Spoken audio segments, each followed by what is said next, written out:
خواهي پروردگار لسورة البقرة آيات 267 هذا فرمي: يا أيها الذين آمنوا أنفقوا من طيبات ما كسبتم ومما أخرجنا لكم من الأرض ولا تيمموا الخبيث منه تنفقون ولستم بآخذيه إلا أن تغمضوا فيه واعلموا أن الله غني حميد. أي إيمان داران ببخشن لو ماڵە پاکەی کەوا بەدەستی دێنن لە کار و کەسابەتە، ببخشن لەو دانەوێڵەی کەوا لە زەویدا پەیدای دەکەن، کام گەرمەی پاکەک لەوە جوانە ببەخشە، بن بێژنگ مەدە بە خەڵک بە زەکات بەسەر فترە ببەخشین، لەو دانەوێڵەی کەوا لە زەویدا بەرهەم دێ، شتێک ببەخشن کە نەفسی خۆتان پێی ڕازیە و پێی مرتاحە،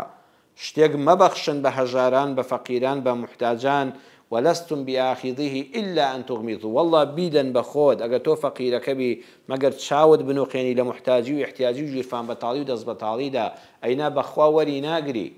باش أيوج وقتو إنسانا أيوج وقتو مروفا أيوج وقتو هستي هيا وقتو شعوري هيا وقتو حزي بجياني كي تندرستو خوشا وقتو كرامتو ريزي هيا كواتا سيري خودك أجر أوش تبدن بخود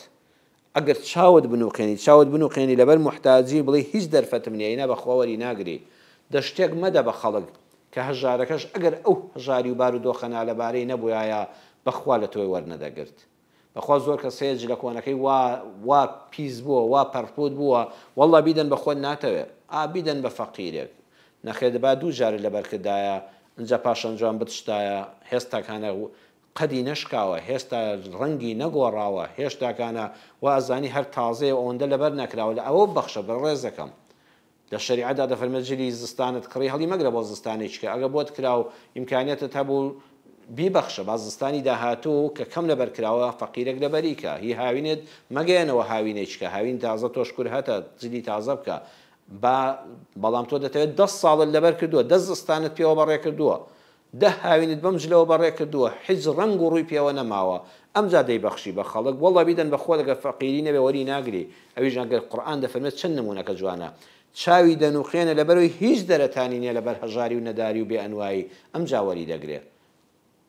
واعلموا بزانن أن الله غني حميد پەروەردگاری ئێوە پەروەردگاری هەمومان زۆر دەوڵەمەندە زۆر سوپاس گوزارە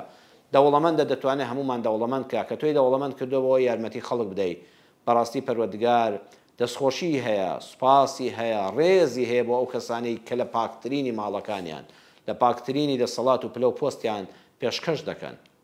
ئەم بابەتە بۆ ئەوەی کەوا بەهەشتی بین بابەتی چارەنووسسازی تەمەنمانە چونکە مرۆڤ ئەگەر بەهەشتی لەدەستدا یعنی ژیانی دنیای هەمووی دۆڕاوە